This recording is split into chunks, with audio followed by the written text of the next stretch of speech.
I've seen what a .50 caliber round does to a truck engine. I've seen buildings collapse in Fallujah. But nothing prepared me for the sound of my own son, choking on his own blood through a phone he wasn't supposed to have. He didn't scream. He just whispered one word. A code word. Viper. And then the line went dead. Hit like, subscribe for more betrayal stories, and comment your city or country. The digital clock on my nightstand read 2:14 a.m. The silence in the master bedroom was deafening, broken only by the soft, rhythmic breathing of my wife, Tessa, sleeping beside me. I sat on the edge of the bed, my hand gripping the phone so hard the screen threatened to crack. My heart wasn't beating. It was hammering against my ribs like a trapped bird. Viper. That wasn't just a word. It was a ghost. A call sign from a life I buried 20 years ago in the desert sand. I didn't wake Tessa. I didn't turn on the lamp. I moved with the muscle memory of a man who used to hunt people for a living. Jeans, boots, keys. I pulled my Glock 19 from the biometric safe in the closet, checked the chamber, one in the pipe, and holstered it inside my waistband. Downstairs, the marble floors of my $10 million mansion felt cold under my boots. This house was supposed to be my sanctuary, my reward for surviving the wars. But tonight, it felt like a cage. I walked into the garage, bypassing the Ferrari and the Tesla, and threw the cover off the old heavy-duty truck I hadn't driven in months. The engine roared to life, breaking the suburban silence. I drove like a madman. The GPS on my phone was tracking the signal from the burner phone I had given Evan 3 months ago. The dot was stationary. It was blinking at the old rail yard under the 4th Street Bridge. The jungle, the locals called it. A tent city for the homeless. A place where people went to disappear. Evan wasn't supposed to be there. He was supposed to be safe. I had kept him a secret from everyone. From the media, from my board of directors, and especially from Tessa. She thought our marriage was childless by choice.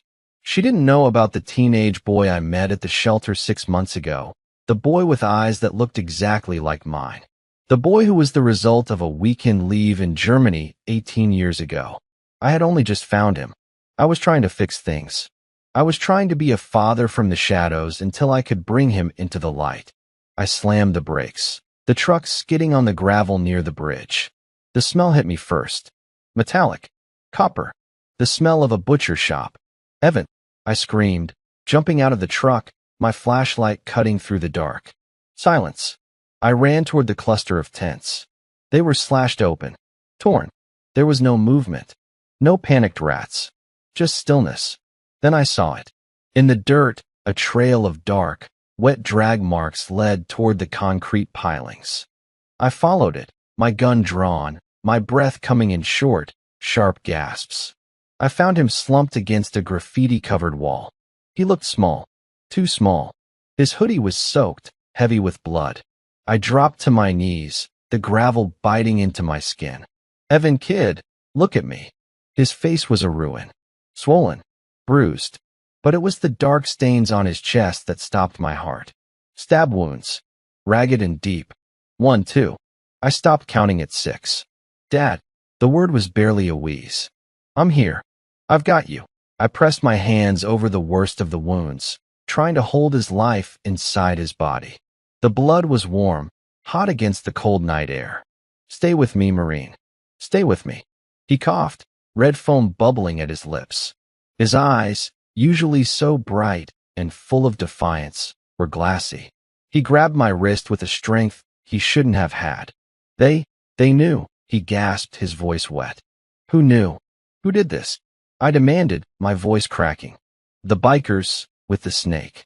On their jackets. Vipers. Shoo, save your strength. I scooped him up. He was dangerously light. I ran back to the truck, laid him across the back seat, and floored it towards St. Jude's Trauma Center. I dialed the only person I trusted in that hospital, Dr. Kendra.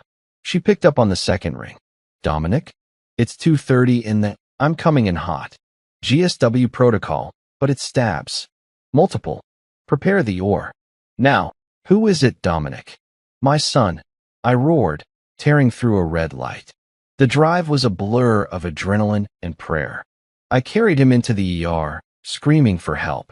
Nurses swarmed. Kendra was there, her face pale as she saw the damage. They took him from me. The doors swung shut, leaving me standing there covered in my son's blood. I stood in that sterile white hallway for 3 hours. I watched the blood dry on my hands, turning into a rusty, flaky crust. I didn't wash it off. I needed to feel it. I needed to remember. Finally, Kendra came out. She looked exhausted. "He's alive," she whispered.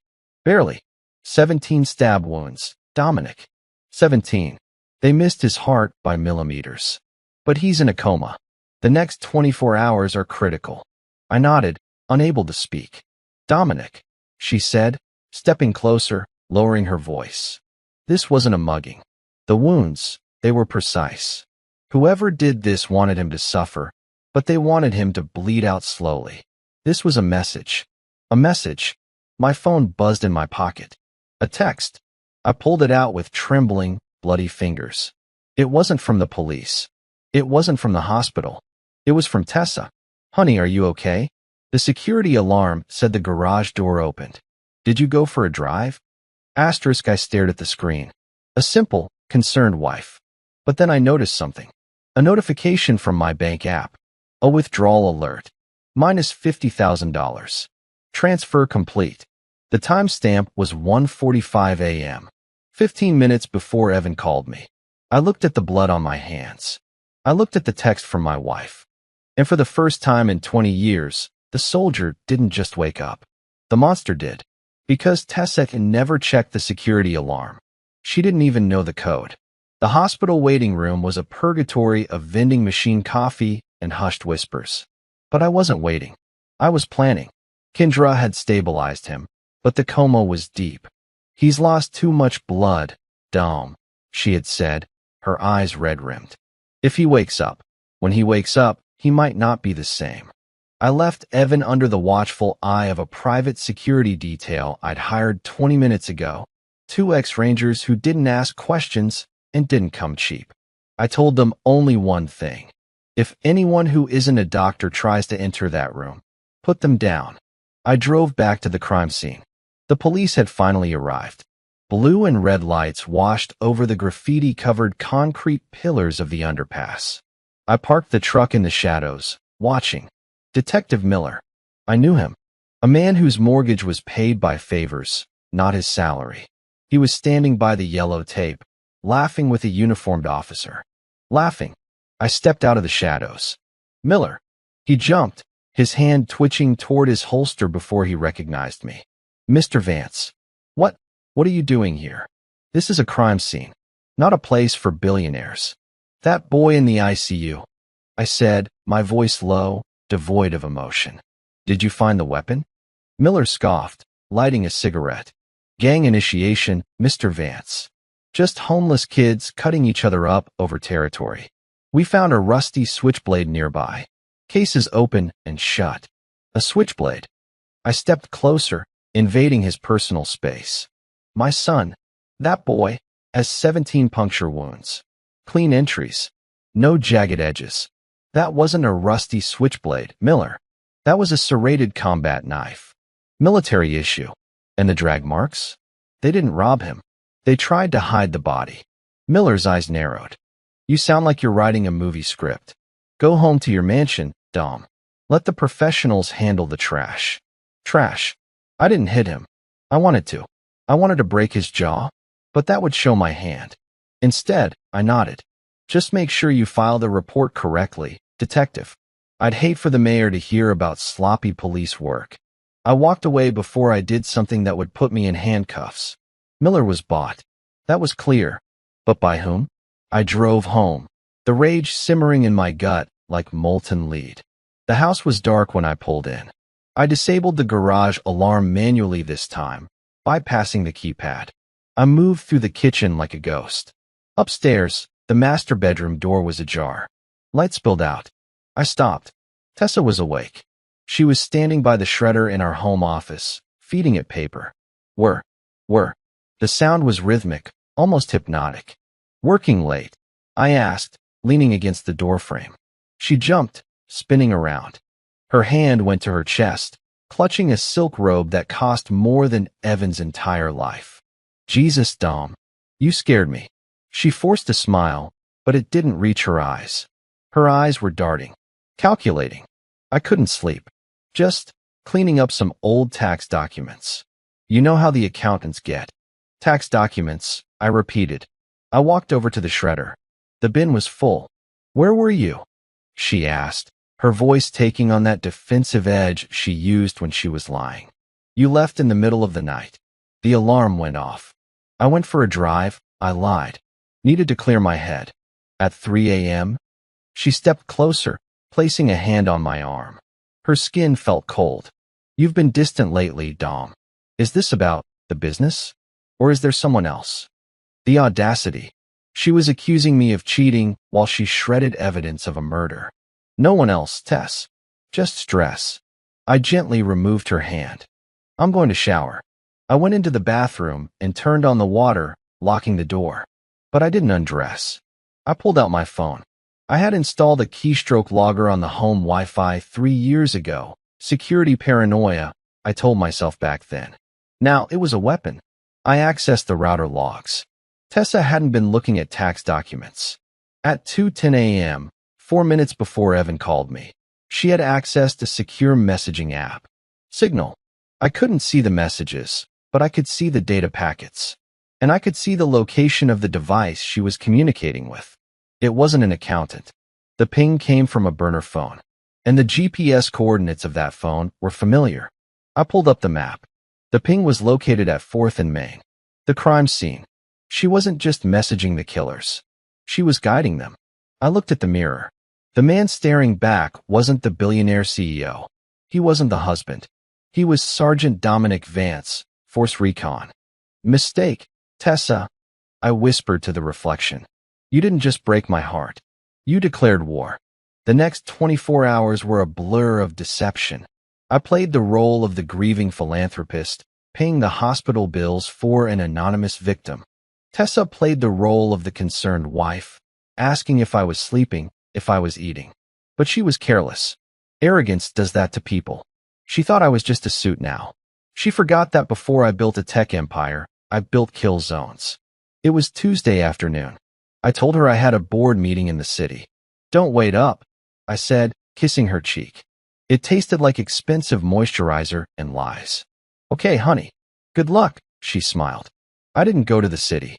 I drove 3 blocks, parked my Tesla, and switched to a nondescript gray sedan I kept for audit purposes. I waited. At 4 p.m., her white Range Rover pulled out of the driveway. She wasn't heading to the country club. She was heading downtown, into the grit. I tailed her from 3 cars back. She drove past the shopping district, past the nice cafes, and into the warehouse district. The streets got narrower. The graffiti got thicker. She pulled into the back lot of a derelict mechanic shop. Snake Pit Customs. I parked around the corner and moved on foot. The shop had cameras, but they were pointed at the street, not the alley. Amateur hour. I climbed a rusted fire escape on the adjacent building, prone on the roof, looking down through a grime-streaked skylight. My heart went cold.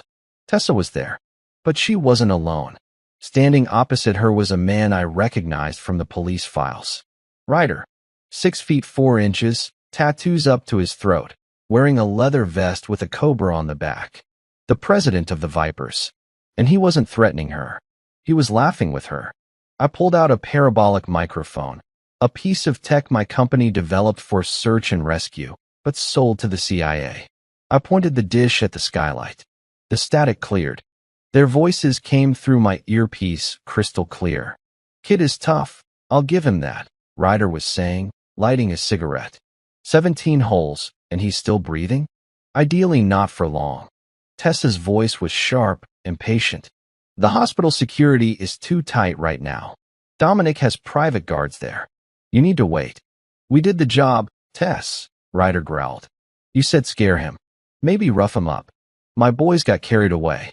But he's out of the picture. Where's the rest of the payment?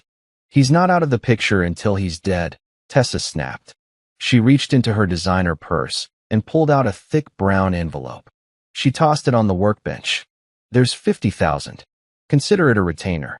But if he wakes up and talks, if he tells Dominic who he really is. I froze.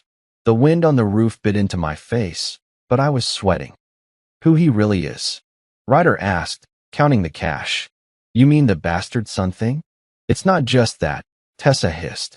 It's the will. Dominic updated his will 6 months ago. If he has a biological heir, I get half. Only half. Do you know what half of 2 billion is? It's not enough. My stomach turned. It wasn't about jealousy. It wasn't about hate. It was about math. She tried to have my son butchered because she didn't want to share an inheritance. Finish it, Tessa said, turning to leave. I don't care how you do it. Poison, a fire, a bullet. Just make sure Evan never speaks to my husband again. Consider it done, Ryder grinned, tucking the cash into his vest. We'll hit the hospital tonight. Shift change is at 10 p.m. My guys will slip in. Good. She walked out. I lay there on the roof for a long time after she left. I watched Ryder high-five one of his goons. I watched them laugh about the money. My hand drifted to the pistol at my hip. I could end it right now. One shot. Drop Ryder. But that wouldn't save Evan. And it wouldn't punish Tessa. If I killed Ryder now, Tessa would play the victim. She'd claim she was being blackmailed. She'd spin a story, cry on TV, and walk away with my money and my reputation. No, I needed more than a bullet. I needed total destruction. I packed up the gear. Tonight, 10 p.m., they were going to try to kill my son in his hospital bed. I pulled out my phone. I didn't call the police.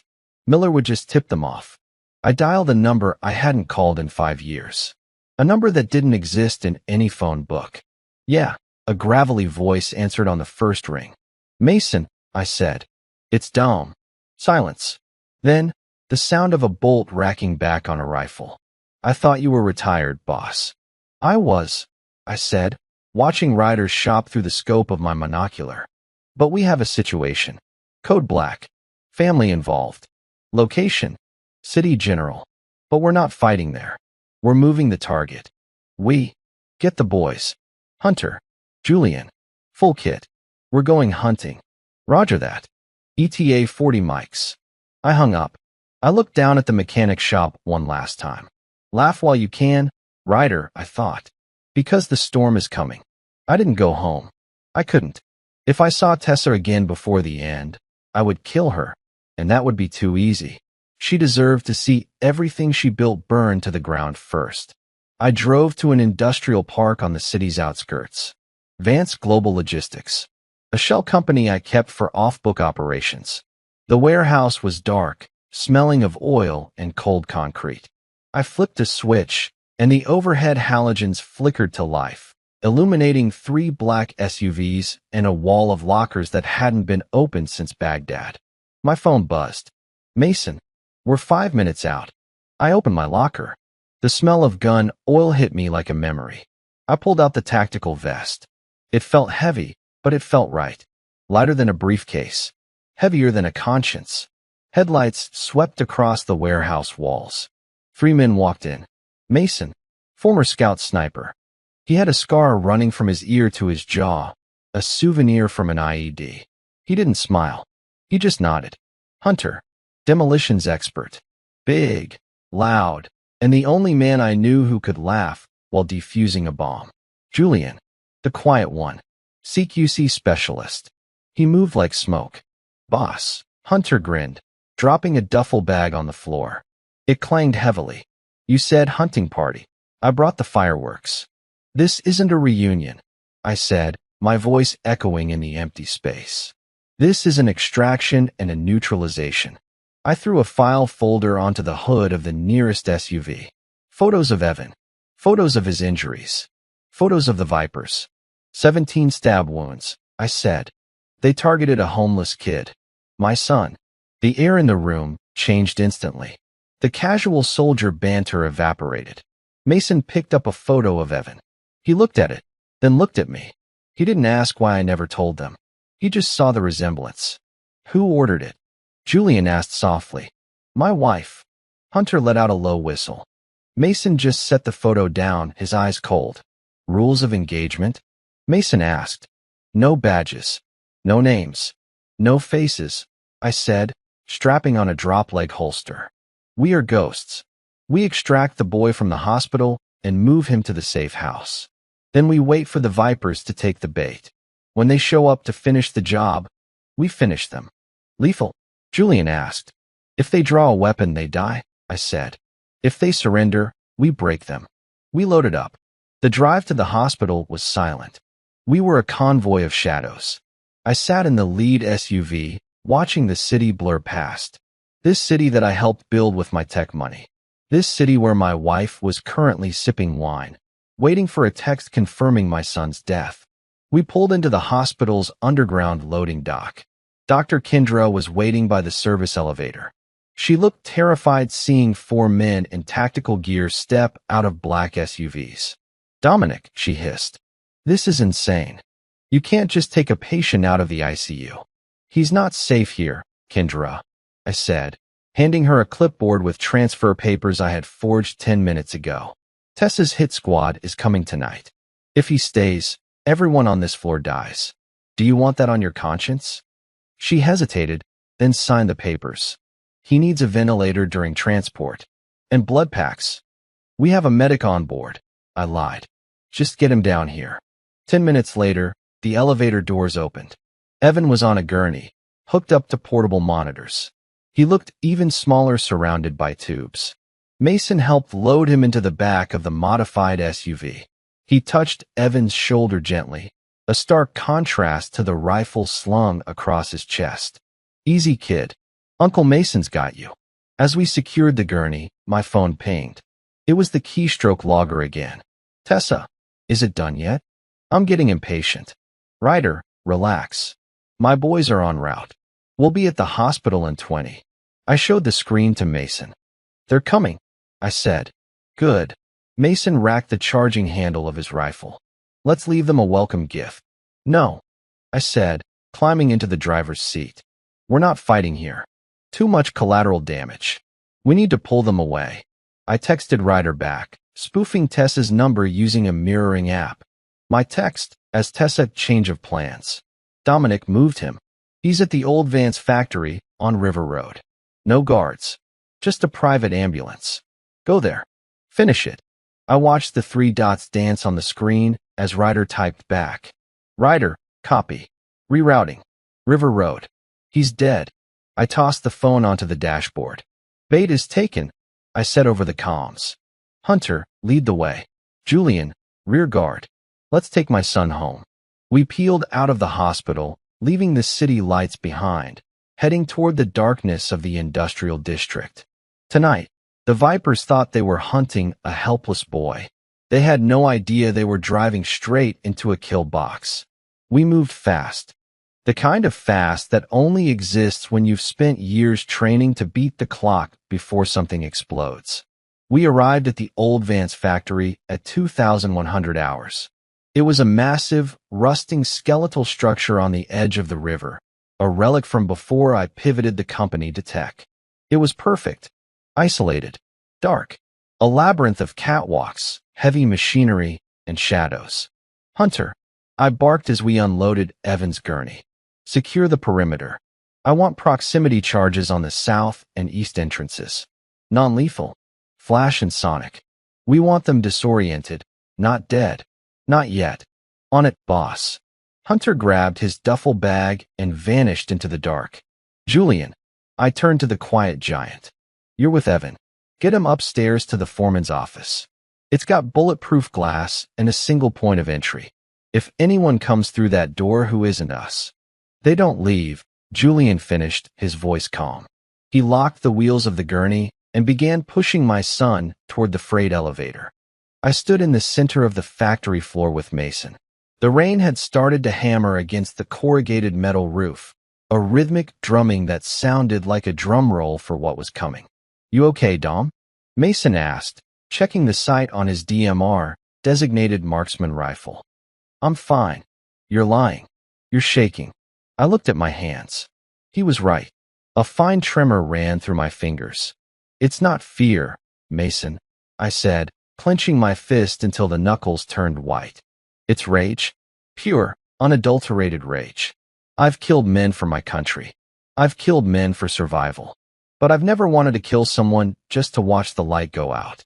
Until tonight. Mason nodded slowly. That's why we're here. To make sure you don't cross that line unless you have to. We break them, Dom. We get the confession. We hand them over. That's the mission. Don't let the monster win. I didn't answer. I wasn't sure I could promise that. I checked my phone. 21:45. Tessa had sent another text. Tessa, are you still at the office? I'm going to bed early. Headache. Me, yeah? Late night. Sleep tight. Sleep tight, you witch. Because when you wake up, your world will be ashes. They're here. Hunter's voice crackled over the comms. 3 SUVs. 12 bikes. Coming down the main access road. They aren't being subtle. Engines loud. I climbed the ladder to the central catwalk, 30 feet above the concrete floor. From here, I could see everything.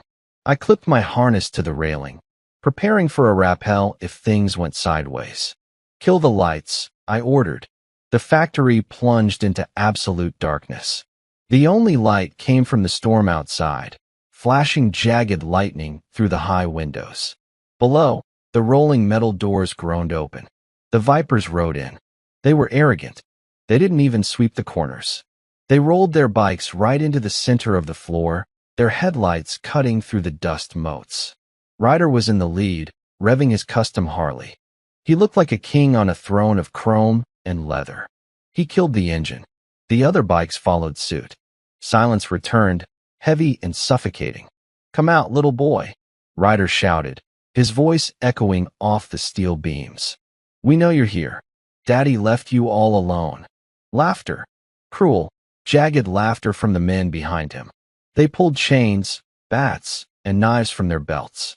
A few racked slides on pistols. I watched them through my night vision monocle. Thermal imaging turned them into glowing orange ghosts. Where is he? One of the bikers asked, shining a flashlight around. Tessa said there'd be an ambulance. Probably hiding in the office, Ryder spat. Check the upper level. Find a cripple. Cut his throat. Make it messy. They started moving toward the stairs. Toward Julian. Toward my son. I pressed the transmit button on my radio. Hunter. Now. Boom. The entrance they had just come through exploded in a blinding flash of white magnesium light. The flashbangs were rigged to amplify the sound in the enclosed space. It was deafening. The bikers screamed, clutching their ears, stumbling back. Mason. Light him up, I whispered. From the shadows of the rafters, Mason's rifle cracked. Pop, pop, pop. He wasn't shooting to kill.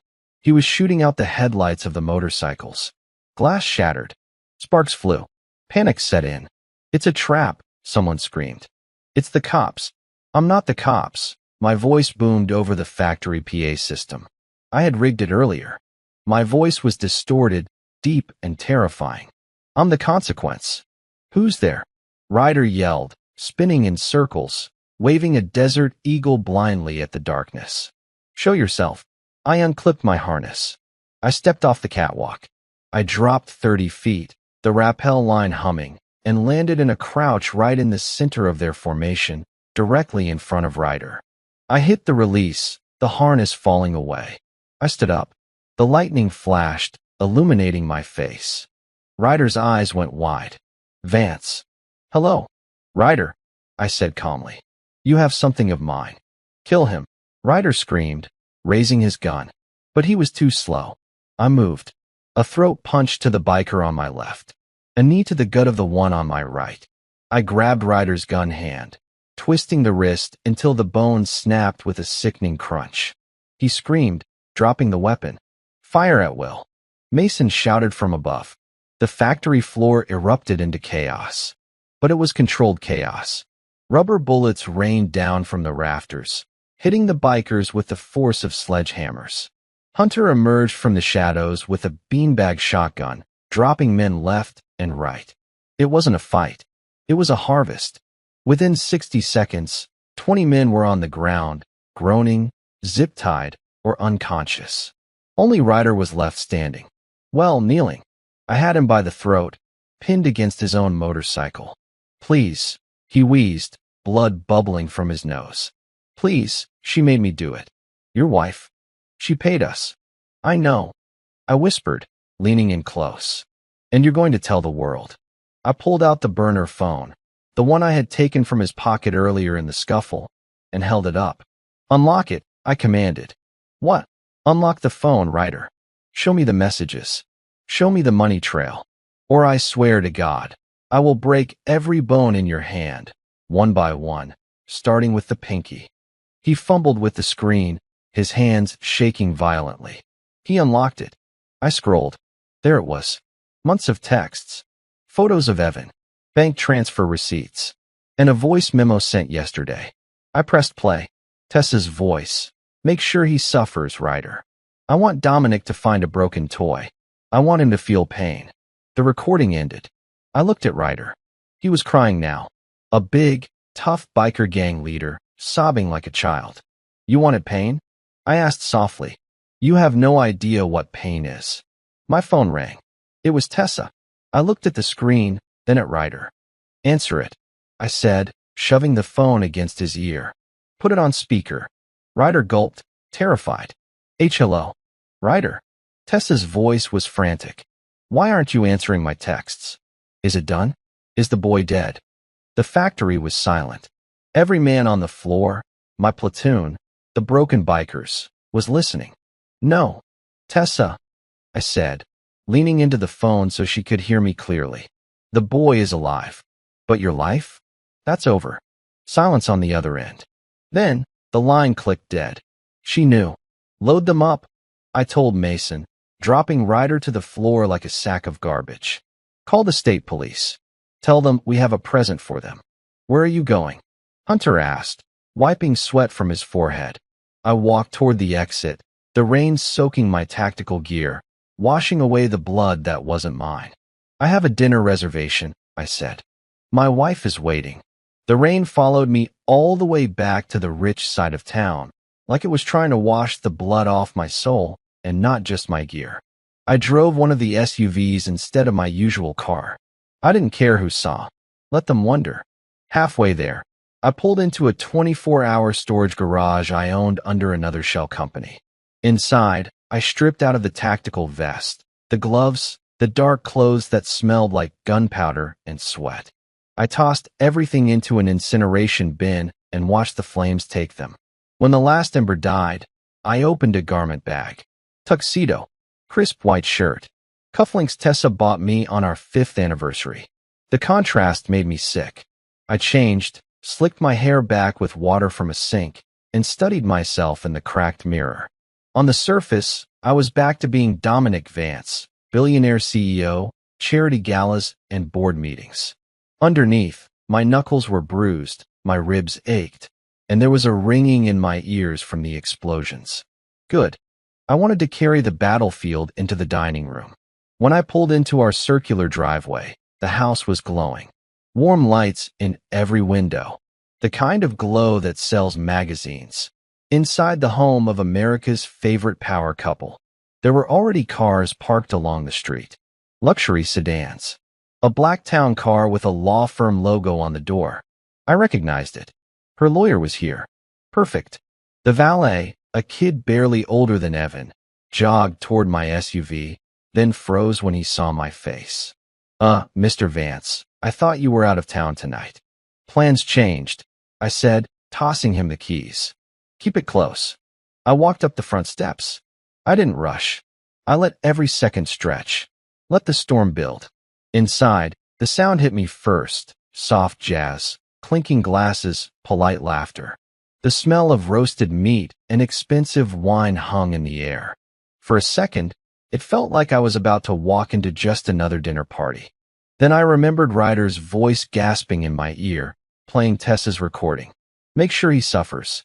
The butler, Preston, one of the few people in this house I trusted, appeared from the hallway, eyes wide. Sir, we weren't expecting. I know. I cut him off gently. Is my wife in the dining room? Yes, sir. The guests have already. Good. Don't announce me. He hesitated, then stepped aside. I walked down the hallway, my shoes sinking into the plush runner we imported from Italy. We'd argued about that rug. I thought it was too much. She'd called it an investment in image. At the end of the hall, the double doors to the formal dining room were slightly open. I could see them through the crack. 12 people at the table. Politicians, bankers, 2 people from my own board. And at the head, in a silver dress that caught the chandelier light like a knife, sat Tessa. She was laughing at something the man to her right said. The man was lean, sharp-featured, wearing a navy suit and a smug expression. Morgan, her personal attorney, trusts and estate specialist. I'd hired him once. She'd kept him. As I watched, she laid a hand on his arm, leaning in close. If he signs those papers, she murmured, we move everything to the new trusts within 48 hours. After that, even if he gets suspicious, he can't touch it. Not without a court battle he's too tired to fight. Dominic doesn't strike me as the tired type, Morgan said, smirking. Are you sure he'll go along with the competency evaluation? He's unraveling, she said, her voice low and smooth. Night drives, mood swings, obsession with this homeless kid. I already got the therapist to flag his last session as concerning. One more incident and I file. The board will back me if it looks like he's losing it. They care about stability more than loyalty. Someone farther down the table chuckled. Well, if you ever get bored with the billionaire, Tessa, I'm available, a councilman joked. She laughed, tilting her head back. Trust me, after this week, I'll have better options than city council. My jaw clenched so hard my teeth hurt. She wasn't just trying to erase my son.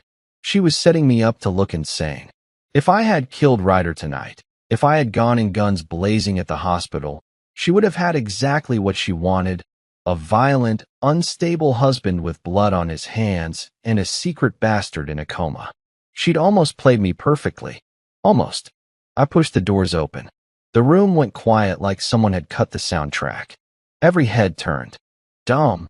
Tessa's smile froze on her face. For a second, real fear flashed in her eyes before she smoothed it over. You're here. I thought you were at the office. Board meeting ended early, I said, stepping inside. I could feel the rain still drying on my hair. I didn't want to miss the party. Morgan stood, recovering first. Dominic, good to see you. We were just talking about having me declared incompetent. I asked, meeting his gaze. Or about having my son murdered. Hard to keep track these days. The room dropped into a deeper silence. You could hear the rain on the windows. Excuse me, one of the board members said, half laughing, half nervous. Is this the joke? Tessa stood up slowly. Dom, you're scaring people. Maybe we should talk about this in private. That's the thing, Tess, I said, walking toward the head of the table. No one stopped me. They just watched. You've done too many things in private. Tonight's about the truth. She tried to touch my arm, playing the worried wife. Honey, please. You're exhausted. You haven't slept. I pulled my arm away. You're right, I said. I am exhausted. I'm tired of pretending I don't know exactly who I married. I reached into my jacket and pulled out 2 phones. My phone and Ryder's burner. Morgan's eyes flicked to the second phone. For the first time, his mask slipped. Dominic, he said carefully, if you've obtained evidence illegally, anything you play here, relax, counselor, I cut in. This isn't a courtroom. This is my house. I tapped the screen, brought up the audio file, and placed the burner phone on the crystal centerpiece. Tessa, I asked softly, you recognize this number, don't you? She swallowed. I don't know what you think you're. The recording started. Her voice filled the room. Clear, crisp, no distortion, no doubt. Make sure he suffers, Ryder. I want Dominic to find a broken toy. I want him to feel pain. The color drained from her face so fast, it was like someone flipped a switch. Around the table, forks and knives clinked as people froze mid-bite. That could be anyone, Morgan said quickly. Audio can be manipulated. Deepfakes are. I cut to the next file. If he has a biological heir, I get half. Only half. Do you know what half of 2 billion is? It's not enough. Finish it. I don't care how you do it. Poison, a fire, a bullet. Just make sure Evan never speaks to my husband again. Her exact words in the mechanic shop. Every syllable. Someone at the table whispered, "Oh my God." Tessa's hands were shaking now, but she still tried to twist out of it. Dom, this is taken out of context. I was scared. That biker was blackmailing me. He made me say things. He didn't make you wire him $200,000 over 6 months, I said, pulling printed bank statements from my inside pocket and dropping them onto the linen tablecloth. He didn't make you sign a retainer for Morgan here to start restructuring my estate without my knowledge. He didn't make you hire a therapist to help you build a case that I'm unfit to run my own company. One of the politicians pushed back from the table, his chair scraping loudly. I'm not part of this, he stammered. I thought we were just having dinner. You are just having dinner, I said, not taking my eyes off Tessa. You're witnesses, that's all. Her mask finally cracked. Rage boiled up, twisting her features. You were never supposed to know about him, she snapped, spitting the words like poison. You think I'm going to stand here and watch some street rat take what I earned? I built this image with you. I smiled. I shook hands. I played the perfect wife while you still had dirt under your nails from the Marines. You owe me this life. I owe you what I promised, I said quietly. Security, respect, loyalty. I never promised you my soul, and I sure as hell never promised you my son's life. For a moment, we just stared at each other. Husband and wife. Partners on paper. Enemies in truth. Then, from the foyer, there was a heavy knock. Not the polite tap of a guest. The kind of knock that carries authority. The butler appeared in the doorway, looking rattled. Sir, there are officers here. State troopers. And someone from the Attorney General's office. Right on time. Tessa's head whipped toward me. What did you do? Something you never believed I would, I said. I trusted the law more than my trigger finger. 2 state troopers stepped into the dining room. Hats off, uniforms damp from the rain. Behind them came a woman in a dark suit, early 40s, sharp eyes. She carried a folder stamped with the state seal. Mr. Vance, she said, nodding. I'm Violet Grant, Assistant Attorney General. We spoke on the phone. Thank you for coming, Violet, I said. Everyone here just heard the recordings. You'll find copies of the files and financial records in the envelope I sent. Tessa backed away from the table, shaking her head. You can't arrest me. This is my house. You have no, Mrs. Vance, Violet said calmly, opening her folder. We have probable cause linking you to solicitation of murder, conspiracy, and attempted homicide of a minor. A judge has signed a warrant for your arrest and a freeze order on all accounts under your name. One of the troopers stepped forward, pulling out a pair of cuffs.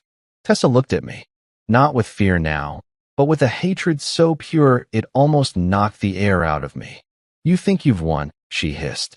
You have no idea what you've started. Maybe, I said, but for the first time in a long time, I'm not the one who should be afraid of the dark. The trooper took her by the arm. She tried to yank free, but he held firm. As they led her past me, she leaned in close enough that only I could hear her. He's not the only secret, Dominic, she whispered. You really think the boy is where this ends? Then she was gone. The troopers walked her out into the rain, her silver dress dragging like a broken promise. Around the table, no one spoke. Their whole world had just tilted. Mine already had. I picked up the burner phone, slid it back into my pocket, and looked down the table at the men who sat on my board, at Morgan, at the politician who was still gripping his fork like a knife. Eat, I said quietly. The show's over. But inside, I knew it wasn't. Not yet. Because Tessa's last words kept echoing in my skull. He's not the only secret. The rain hadn't stopped. If anything, it was harder now. The kind of rain that felt biblical, like it was trying to drown the sins of the whole city. I sat in the back of the SUV. Mason was driving. We were 3 miles from the house, idling in a dark alley behind an old brick textile factory. You good, boss? Mason asked, eyes on the rearview mirror. I'm fine, I said, staring at the phone in my hand. Did the state police pick up Ryder? Yeah. Highway patrol found him zip-tied to a lamppost with the evidence bag taped to his chest. He was singing like a canary before they even got the cuffs on. Good. And Tessa? She's being booked right now. But she's not done. Did you see her face? She has another card to play. I thought about her whisper. He's not the only secret. We have a problem, Julian said from the passenger seat. He was monitoring the police scanner. Local PD just put out an APB. For who? I asked. For us. I leaned forward. What? Chief Miller just went on the radio, Julian said, his voice tight. He's claiming an armed militia attacked a peaceful motorcycle club at the old factory. He's calling us domestic terrorists. He's issuing warrants for John Doe's driving black SUVs. Tessa, even in handcuffs, she was dangerous. She must have triggered a failsafe. She knew Miller was in her pocket. She was burning everything down. We need to get Evan out of the safe house, I said. Miller will figure out where we took him. We can't move him again, Dom, Mason argued. He's unstable. The transport alone almost killed him. If Miller's SWAT team hits that warehouse, they won't arrest Evan. They'll silence him. I made a choice. The kind of choice you make when all the good options are gone. We're not running, I said. We're digging in. You want to fight the police? Julian looked at me like I'd lost my mind. Not the police. Just Miller. We need to expose him before he can breach the warehouse. I pulled up a file on my phone. Project Cerberus. It was a classified database my company built for the DoD. It tracked illicit financial flows for terror cells. But I had tweaked the algorithm to look closer to home. I typed in, Miller, Frank, Chief of Police. The screen loaded. Red lines connected Miller to offshore accounts in the Caymans. Accounts linked to Viper Logistics, LLC. Ryder wasn't just a hitman, I realized. He was Miller's bagman.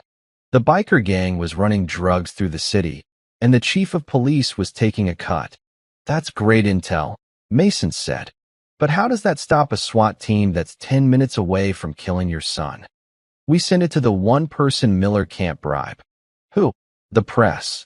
I forwarded the file to every major news outlet in the state. CNN, Fox, MSNBC, the local Gazette. Subject, Police Chief Miller / drug cartel ties / evidence attached. Send it, I said. Then I texted Violet Grant, the assistant AG who had just arrested Tessa. Me. Miller is dirty. He's sending a hit squad to the warehouse to kill the witness. If you want to be governor one day, get there first. Okay, I said to the team. Let's go. We tore through the city streets. We were racing the devil. We arrived at the warehouse just as the sirens started wailing in the distance. Not one siren. Dozens. Perimeter. I yelled. Mason and Hunter took positions on the roof. Julian stayed by the main door. I ran to the office where Evan was lying on a cot, hooked up to the portable monitors. He was awake. His eyes were glassy, terrified. He tried to sit up. Dad, I'm here, kid. I'm here. I knelt beside him, checking his pulse. It was thready. Are they back? He whispered. No, but some bad men are coming. You need to trust me. I trust you, he said. You came for me. Always. Outside, the screech of tires. Blue lights flooded the warehouse windows. This is the police. A voice boomed over a megaphone. It was Miller. Come out with your hands up. We have you surrounded. I walked to the window. Below, 3 armored SWAT trucks were forming a perimeter. Men in heavy armor were stacking up at the doors. They weren't state troopers. They were Miller's personal task force. They're breaching. Mason called from the roof. Hold fire.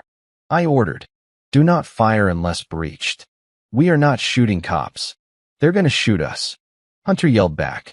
Bang. The front door flew off its hinges. Tear gas canisters hissed across the floor. Masks on, I shouted, pulling my gas mask over my face. The smoke filled the room. I stood in front of Evan's door, my hands raised, weapon holstered. We are unarmed. I yelled. We are surrendering. Through the smoke, black-clad figures emerged. They didn't have zip ties. They had rifles raised. They weren't here to arrest us. The lead officer raised his weapon at me. Drop, he screamed. I am unarmed. I repeated. He didn't care. I saw his finger tighten on the trigger. Then crash. The side wall of the warehouse exploded inward. Not a bomb. A vehicle. A massive Bearcat armored carrier with state police stenciled on the side smashed through the corrugated metal, crushing a forklift and stopping right between me and Miller's men. The back doors flew open. Violet Grant stepped out, wearing a ballistic vest over her suit, flanked by 20 state troopers with rifles drawn. "Drop your weapons," she screamed at Miller's men. "Federal warrant." "Stand down." Miller's men hesitated. They looked at their chief, who was standing by his command vehicle outside. Then they looked at the state troopers. They lowered their guns. Violet walked over to me through the clearing smoke. She looked furious. "You cut it close, Vance," she said. "I like a dramatic entrance." I coughed, pulling off my mask. She handed me a tablet. On the screen, a breaking news report. Breaking, police chief linked to drug ring. Evidence leaked online. "Miller is finished," she said. "We have him in custody. Tessa too. It's over." I looked back at the office door. Evan was safe. But then my phone buzzed. A new message. Unknown number. I opened it. It was a video file. I played it. The camera was shaky. It showed a hospital room. A maternity ward. The date stamp was 18 years ago. In the bed was a woman. Not Evan's mother. Tessa. She was holding a baby. A baby with blonde hair. The camera panned to the birth certificate on the table. Baby boy, Kyle Vance. Father, Dominic Vance. Mother, Tessa Vance. Status, deceased, stillbirth. But then the video continued. Tessa handed the baby to a nurse. The nurse didn't put the baby in a morgue drawer. She put him in a carrier and walked out the back door. The text below the video read, "You have 2 sons, Dominic. One you saved. The other, I raised to hate you. And he's coming." I dropped the phone. Tessa didn't just try to kill my illegitimate son. She had stolen our son, the one she told me died at birth, and hid him away. She had weaponized him. Violet looked at me. "Dominic? What is it?" I stared at the rain falling through the hole in the warehouse wall. "It's not over," I whispered. "It's just beginning." The video ended, but the image of that birth certificate, baby boy, Kyle Vance, burned into my retina. A son I grieved for 18 years. A son I'd buried an empty casket for. Alive. Raised to hate me. Dominic. Violet Grant's voice cut through the noise of the warehouse. I snapped back to reality. The warehouse was a hive of activity now. State troopers were zip-tying Miller's SWAT team. Cops arresting cops, a sight I never thought I'd see. Miller himself was being shoved into the back of a cruiser, screaming about jurisdiction and lawyers. "I need to go," I said, standing up. "You can't just leave," Violet said, blocking my path. "We have a lot of paperwork. Statements. You just orchestrated a siege on a police chief. I gave you the career-making bust of the century, Violet," I said, my voice cold. "Miller is yours. Tessa is yours. But this..." I held up the phone with the video paused on the baby. "This is mine." She looked at the screen, then at my face. She saw something there that made her step aside. "Go," she said quietly. "But keep your phone on. If I don't hear from you in 24 hours, I'm sending the cavalry." "Don't bother," I said. "Where I'm going, cavalry can't help." I signaled to Mason and the team. "Pack it up. We're moving." "Where to, boss?" Mason asked, slinging his rifle. "The safe house is compromised," I said. "We're taking Evan to the farm." The farm. A secluded property 3 hours north. Off-grid. Defensible. It was where I went when the world got too loud. Now, it was the only place safe enough for my dying son. We loaded Evan into the Bearcat. Violet let us take it, a silent acknowledgement of the debt she owed me. The drive was long and silent. The rain finally stopped, leaving behind a fog that clung to the road like ghosts. We arrived at dawn. The farmhouse stood gray and stoic against the mist. We set up a makeshift ICU in the living room. Julian, who had been a combat medic before he was a breaker of bones, took over Evan's care. "He's stabilizing," Julian said, checking the monitors. But he needs a real hospital soon, Dom. We can't keep him here forever. Just until he wakes up, I said. I need to ask him something. I sat by his bedside for 6 hours, watching his chest rise and fall, looking for traces of myself in his face, and looking for traces of the brother he didn't know he had. At noon, his eyes fluttered open. Dad, I'm here, Evan. Where are we? Safe. No bikers. No cops. Just us. He tried to smile, but winced. Did you get them? Yeah. They're gone. I hesitated. I didn't want to burden him, but I had to know. Evan, before the attack, did anyone else approach you? Besides the bikers? He frowned, thinking through the fog of painkillers. There was a guy, older than me, maybe 20, had a scar right here. He touched his eyebrow. My blood froze. What did he say? He gave me food. Said he knew you. Said you were a liar. That you abandoned people. Did he give you a name? Kyle. Evan whispered. He said his name was Kyle. I stood up, the chair scraping loudly against the wood floor. It was true. Kyle wasn't just alive. He was here, in the city, and he had made contact with Evan before the attack. Was he working with Tessa? Or was he just another pawn in her sick game? Rest now, I told Evan, smoothing the blanket. I have to make a call. I walked out onto the porch. The air was crisp, smelling of pine and damp earth. I dialed the number for the county jail. I had pulled strings to get a direct line to the visitation room. Inmate 4820, the guard barked. A pause. Then, the sound of chains rattling. Hello, Dominic. Tessa's voice came through. She sounded tired, but not broken. Never broken. Where is he, Tessa? Who? She feigned ignorance. Don't play games. Kyle. Our son. The one you stole. She laughed. A dry, brittle sound. I didn't steal him, Dom. I saved him. From you. From your wars. From your PTSD. From the toxic shadow you cast over everything you touch. You gave him to strangers. I warred. No, she said softly. I gave him to a boarding school in Switzerland. Then a military academy. I molded him, Dom. I made him into the perfect soldier. Better than you. Because he doesn't have your conscience. He met Evan, I said. He was there before the bikers. Of course he was, she purred. Who do you think coordinated the attack? Ryder was just muscle. Kyle was the tactician. He planned the ambush. He tracked Evan. He wanted to hurt the other son. The one you chose over him. My knees almost buckled. My son, hunting my other son. Cain and Abel. He's coming for you, Dominic, Tessa whispered. He thinks you abandoned him. He thinks you ordered his death because he wasn't perfect. I told him everything. My version of everything. You poisoned him. I gave him a purpose. And now? Now he's going to finish what the bikers started. You think you're safe at the farm? Kyle knows about the farm. He used to camp there, in his dreams. The line went dead. I stared at the phone. He knows about the farm. Mason, I yelled, spinning around. Perimeter. Now, but it was too late. A single shot rang out. Crack. The coffee cup in my hand exploded. I threw myself to the floor, crawling toward the door. Sniper. I screamed. Contact front. Another shot shattered the window above my head. I looked up toward the tree line, a mile away. Through the scope of my mind, I could see him. My son. He wasn't just coming. He was already here. The sniper's bullet had missed my head by inches, shattering the window and sending shards of glass across the porch.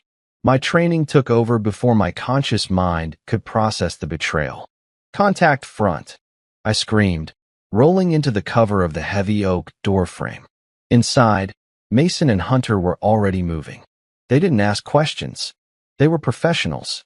Mason flipped the heavy dining table, creating a barricade for Evan's makeshift bed. Julian killed the lights, plunging the farmhouse into gray gloom. Sit rep. Mason barked, sliding next to me, his rifle scanning the tree line. Single shooter, I gasped, wiping glass dust from my cheek. North Ridge. High ground. Roughly 800 meters. That's a hell of a shot, Hunter muttered, checking his angles. Wind is gusting 20 knots. Whoever took that shot knows what they're doing. It's my son, I said. The words hung in the air, heavier than the gunpowder smoke. Mason looked at me. Evan is right there, Dom. He didn't shoot himself. Not Evan, I said, pulling myself up. Kyle, my other son, the one Tessa told me died at birth. I quickly explained the call. The secret boarding schools in Switzerland. The military academies. The lies. Tessa had built a weapon out of my own flesh and blood. She had raised him on a diet of hatred, telling him I abandoned him because he wasn't perfect, painting me as a monster who chose business over family. And now, that weapon was pointed at us. He's not just a shooter, I realized, looking at the dense forest surrounding the farm. If he trained where I think he trained, he's not alone. He'll have a spotter, maybe a team, and he knows this property. He knows the blind spots. We're burned here, Mason said. We need to exfil. No, I said. If we run, he'll hunt us. We have to end this. Here. Now. I looked at Evan. He was awake, eyes wide with fear, clutching the sheets. He had heard everything. Evan, I said, crawling over to him. I need you to be brave. Uncle Julian is going to take you to the cellar. It's reinforced concrete. You'll be safe. He wants to kill me, doesn't he? Evan whispered. My brother. He doesn't know you, I said fiercely. He knows a lie. I'm going to fix this. Julian nodded and lifted Evan. They disappeared into the kitchen, heading for the trapdoor to the storm cellar. Hunter, rig the perimeter, I ordered. But no lethal charges. Flashbangs. Smoke. I want him disoriented, not dead. He's my son. Dom. Mason warned. He just tried to put a .308 round through your skull. He isn't playing by family rules. I know, but I am. I grabbed my vest and my rifle, but I didn't load a magazine. Instead, I grabbed a white pillowcase from the sofa. Cover me, I said. Dom, don't do it, Mason hissed. I have to. I stepped out onto the porch. The wind whipped the white cloth in my hand. I stood in the open, a perfect target. Kyle, I screamed, my voice echoing off the valley walls. I know you're out there. Silence. Just the wind in the pines. Your mother lied to you. I yelled. She told you I left you. She told you I didn't want you. It was a lie, Kyle. She stole you from me. Crack. A bullet slammed into the porch post 6 inches from my head. Wood splinters sprayed my face. I didn't flinch. I didn't move. Missed. I taunted him. Or did you hesitate? They taught you better than that in Zurich. I was gambling. Gambling that underneath the programming, underneath the hate, there was still a boy who wanted his father. Come down. I warned. Face me. Man to man. Or are you a coward like your mother? Movement in the treeline. Through my monocular, I saw him. A figure in ghillie camouflage standing up from the brush. He was tall, broad-shouldered. He held a long-range rifle with the ease of a veteran. He started walking down the hill. He wasn't running. He was marching. He's coming in, Mason whispered in my earpiece. I have the shot, Dom. Just say the word. Hold fire, I ordered. Do not shoot. That is a direct order. Kyle crossed the open field. He stopped 20 yards from the porch. He pulled off his hood. It was like looking in a mirror from 20 years ago. He had my jawline, my eyes, but his face was twisted into a mask of pure rage. You talk too much, Kyle said. His voice was cold, flat, just like she said. She lied to you, Kyle, I said, stepping off the porch, my hands empty. She told me you died. I buried you. I have the death certificate. I visited your empty grave every year on your birthday. Liar, Kyle screamed, raising his pistol. She showed me the letters you wrote to the lawyers. Get rid of him. He's a distraction. Forged, I said calmly, walking toward the gun. Tessa is a master of documents. But look at me, Kyle. Look at my eyes. Do I look like a man who would throw away his own son? He hesitated. The gun wavered slightly. She paid a biker gang to butcher your brother, I said, pressing the advantage. Evan, the boy inside. She wanted him dead because he threatened her inheritance. And she sent you to finish the job because she knew it would destroy us both. If you kill me, you go to prison, and she gets the money. You're not a soldier, Kyle. You're a hitman for a woman who would sell you for a tax break. Shut up, he yelled, his finger tightening on the trigger. I'm not a hitman. I'm a Vance. I'm the heir. Then act like it. I shouted back. A Vance doesn't kill unarmed men. A Vance doesn't murder his own blood for money. I was 5 feet away now. I could see the tears in his eyes, fighting with the anger. She loves me, he whispered, his voice cracking. She's the only one who ever loved me. She doesn't know what love is, Kyle. She only knows possession. I reached into my pocket. Kyle flinched, raising the gun to my forehead. Easy, I said slowly. I'm just showing you something. I pulled out the old, worn photo I kept in my wallet. It was the only picture I had of him as a baby, taken in the hospital moments after he was born, before Tessa took him away. I was holding him, smiling like an idiot, crying with joy. I held the photo out. Look at the date, I said. Look at my face. That's not a man who wanted to get rid of you. Kyle looked at the photo. His hand started to shake. He lowered the gun an inch. Then another inch. He stared at the picture of me holding him. She said you never held me. He choked out. She said you wouldn't touch me. She lied. I whispered, reaching out and grabbing the barrel of his gun, gently pushing it down. I held you. And I loved you. And I've missed you every single day. Kyle looked at me. The rage broke. The soldier vanished. He was just a lost boy. He dropped the gun in the grass. Dad, he sobbed. I pulled him into a hug. He collapsed against me, weeping, shaking with the weight of 18 years of lies. I've got you, I said, holding him tight. I've got you. From the porch, Mason lowered his rifle. But the moment of peace was shattered. A phone rang. Not mine. Not Kyle's. It was coming from the tactical vest Kyle had dropped on the ground. Kyle pulled away, wiping his eyes. He picked up the vest and pulled out a satellite phone. It's her, he whispered. She wants a sitrep. I looked at the phone. Then I looked at Kyle. Do you trust me? I asked. Kyle nodded slowly. Then let's finish this. I took the phone. I pressed the answer button and put it on speaker. Kyle, Tessa's voice demanded. Is it done? Is Dominic dead? I looked at my son. He took a deep breath. It's done, Mother, Kyle said, his voice steady, cold. Target neutralized. Dominic is dead. And the other one? Evan, he's gone too. Good boy. Tessa sighed, the relief audible. Good boy. Now listen carefully. Leave the bodies. Burn the house. Make it look like an accident. Then meet me at the airfield. The jet is fueling up. We're leaving. I'll see you soon, Kyle said. He hung up. He looked at me, a new fire in his eyes. Not hate this time. Justice. She's at the private airfield, Kyle said. She's running. Then let's go say goodbye, I said. I turned to the house. Mason, Hunter, load up. We have a plane to catch. The jet was waiting on the tarmac. Kyle led the way. He knew the security codes, the blind spots, the shift changes. He moved like I had trained him myself. We were 3 miles from the private airfield Tessa used for her business trips. We had ditched the heavy SUV and hiked the last mile through the woods to avoid the perimeter sensors. She's in the hangar, Kyle whispered, lowering his binoculars. Pilot is doing pre-flight. APU is running. She's leaving in less than 20 minutes. I looked at my 2 sons.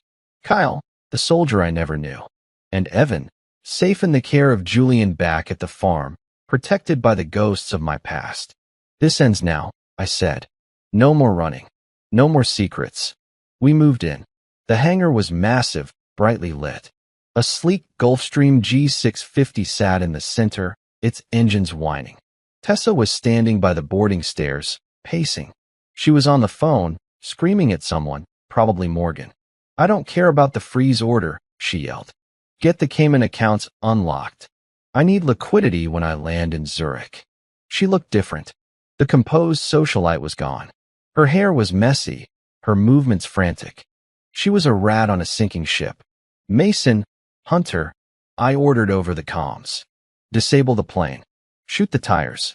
But don't hurt the pilot. Copy. Thwack thwack. 2 rounds from Mason's suppressed rifle took out the front landing gear tires. The jet lurched forward, dipping dangerously. The pilot scrambled out of the cockpit, running for cover. Tessa screamed, dropping her phone. She spun around, looking for the shooter. "Kyle," she shrieked. "Kyle, where are you?" "They found us." Kyle stepped out of the shadows. He was still wearing his ghillie suit trousers and a black t-shirt. He walked onto the hangar floor, hands empty. "I'm here, Mother," he said, his voice echoing in the vast space. Tessa's face lit up with relief, then confusion. "Why aren't you shooting? Where's Dominic? Did you kill him?" Kyle didn't answer. He just kept walking. Then, I stepped out from behind the fuel truck. "Hello, Tessa." She froze. Her eyes darted between me and Kyle. She did the math instantly. And for the first time in 20 years, I saw genuine terror in her eyes. Not because she was going to jail, but because she had lost control. "You turned him," she whispered. "You poisoned him against me." I told him the truth, I said, walking to stand beside my son. "Something you never did." She laughed. A high, hysterical sound. She reached into her purse. "Gun," Mason shouted in my ear. But she didn't pull out a gun. She pulled out a detonator. "You think I'd leave without an exit strategy?" she sneered, her thumb hovering over the button. "The plane is rigged. The fuel truck is rigged. If I go down, I take my legacy with me." "Put it down, Tessa," I said, stepping in front of Kyle. "No," she screamed. "I built this family. I built this empire. You were just the muscle, Dominic. You were just the sperm donor. Kyle belongs to me. I made him." "You made a soldier," Kyle said softly. "But you forgot to make a son." He moved faster than she could react. In one fluid motion, he drew the pistol from his waistband, not to shoot her, but to shoot the detonator. Bang! The plastic device in her hand shattered.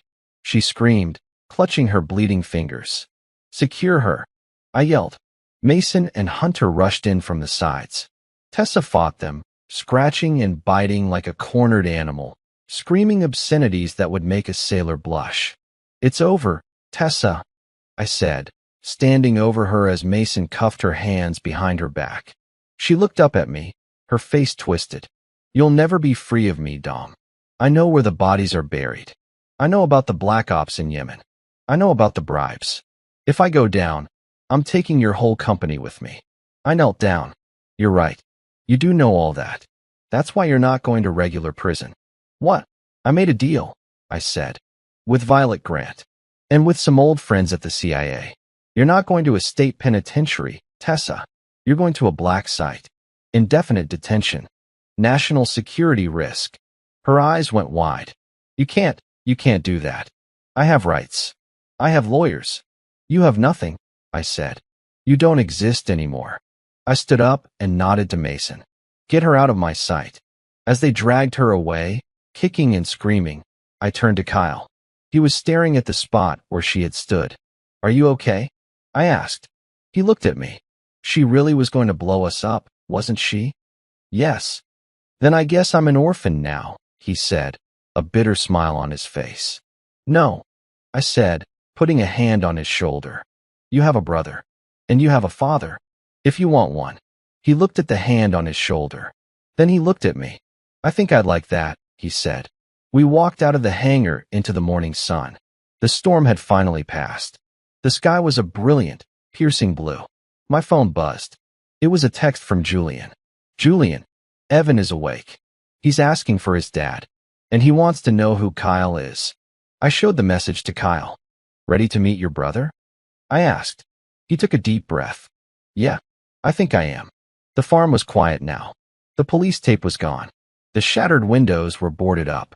6 months had passed since the day on the tarmac. Since the day my life shattered and reformed into something stronger. I stood on the porch, watching the sunset paint the valley in shades of gold and bruised purple.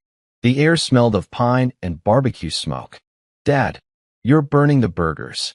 I snapped out of my daze and turned around.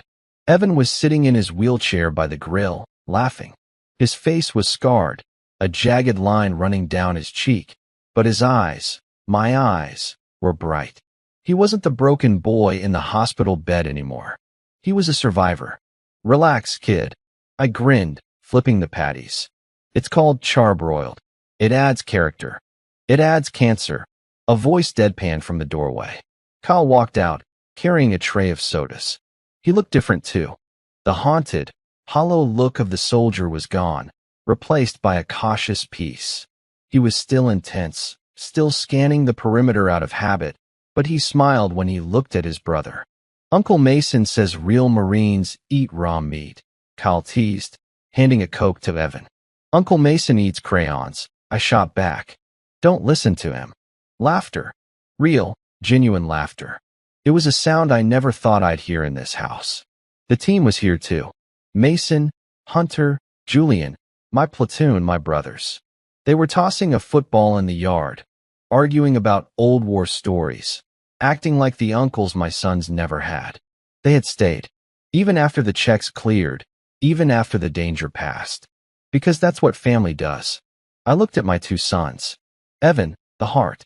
He was studying architecture now, sketching plans for low-income housing. He wanted to build shelters better than the one he almost died in. Kyle, the sword. He had enrolled in law school. He said he wanted to learn how to fight monsters in a courtroom where they couldn't shoot back. He was brilliant, ruthless, and for the first time, fighting for the right side. And Tessa? She was a ghost. Violet Grant had kept her word. Tessa was in a federal supermax facility, buried under so many national security classifications that she didn't even have a name anymore. Just a number. Her assets were frozen, her reputation incinerated. She was alone in a concrete box, with nothing but her rage to keep her warm. I thought I would feel satisfied. I thought I would feel triumphant. But as I watched my boys laughing together, one scarred by the streets, one scarred by lies, I just felt relief. It wasn't about revenge anymore. It was about what came after. Hey, Dad, Evan called out. You spacing out again? Just thinking, I said, walking over and putting a hand on each of their shoulders. About how lucky I am. Kyle looked at me, his expression serious for a moment. We lost a lot of time. Yeah, I said, looking at the horizon. We did, but we're not looking back. We're looking forward. The sun dipped below the mountains, casting long shadows across the grass. The fireflies started to blink in the twilight. I had spent my whole life fighting. Fighting in wars. Fighting in boardrooms. Fighting for a family I didn't know I had. But tonight, there was no war. Just burgers, bad jokes, and the people I would bleed for. And that was the only victory that mattered. So, that was the story of Dominic, Evan, and Kyle. It's heavy, right? But it makes you think. We all have secrets. We all have battles we're fighting in the dark. But the real question, the one that keeps me up at night, is this. If you found out your entire life was a lie, like Kyle did, would you have the strength to put down the gun? Or would you pull the trigger? Think about it. And be honest. I want to know where you guys are listening from. It's crazy to think my voice is reaching all over the world. Are you in London? Mumbai? New York? Or somewhere quiet, like Dominic's farm? Drop your city or country in the comments below. I read every single one, seriously. It makes my day to see how far this family has grown. And hey, if this story made you feel something, if it made your heart race or your blood boil, do me a favor. Hit that like button gently, like you're defusing a bomb. And subscribe if you want to be part of the next mission. I'll see you in the next one. Until then, watch your six.